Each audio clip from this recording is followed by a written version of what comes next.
रायगड जिल्ह्यातील हरिहरेश्वर बीचवर एका 37 वर्षीय महिलेचा मृत्यू झाल्याची धक्कादायक घटना समोर आली आहे।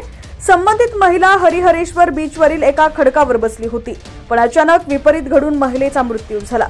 या अपघातानंतर अवघ्या 5 मिनिटातच होत्याचं नव्हतं झालं। पल्लवी सरोदे असं मयत महिलेचे नाव असून त्या ठाण्याच्या जिल्हाधिकारी अशोक सिंगारे यांच्या पीए होत्या। अलीकडेच त्यांना प्रमोशन देखील मिळालं होतं। पिकनिकला गेल्यानंतर घडलेल्या एका दुर्घटनेत अशा प्रकारे पल्लवी यांचा मृत्यू झाल्यानं परिसरात हळहळ व्यक्त केली जाते। सविस्तर बातमी जाणून घेऊयात। त्याआधी तुम्ही HPN मराठी न्यूज चॅनल पहिल्यांदाच पाहत असाल आणि अजूनही चॅनलला सबस्क्राइब केलेलं नसेल तर नक्की सबस्क्राइब करा, जेणेकरून आमचे अपडेट्स लवकरात लवकर तुमच्यापर्यंत पोहोचतील। मिळालेल्या माहितीनुसार मयत पल्लवी सरोदे या आपल्या काही ऑफिसमधील मैत्रिणींसोबत रायगड जिल्ह्यातील हरिहरेश्वर बीचवर फिरायला गेल्या होत्या। सकाळी 8 वाजता सगळ्यांनी मंदिरात जाऊन दर्शन घेतलं। त्यानंतर 8:45च्या सुमारास पल्लवी यांच्यासह त्यांच्या सर्व मैत्रिणी हरिहरेश्वर बीचवर आल्या। तिथं सर्वांनी समुद्राचा आनंद लुटला। यावेळी पल्लवी समुद्राच्या आतमध्ये असलेल्या एका खडकावर चढल्या आणि तिथं जाऊन बसल्या।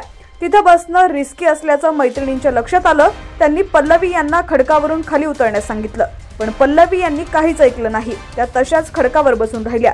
पण पुढच्या काही मिनिटात आलेल्या एका मोठ्या लाटेमुळे पल्लवी यांचा समतोल बिघडला आणि त्या थेट समुद्रात पडल्या। हा सगळा प्रकार पाहून पल्लवी यांच्या मैत्रिणींनी आरडाओरडा केला। त्यांनी स्थानिकांकडून तातडीनं मदत मागितली।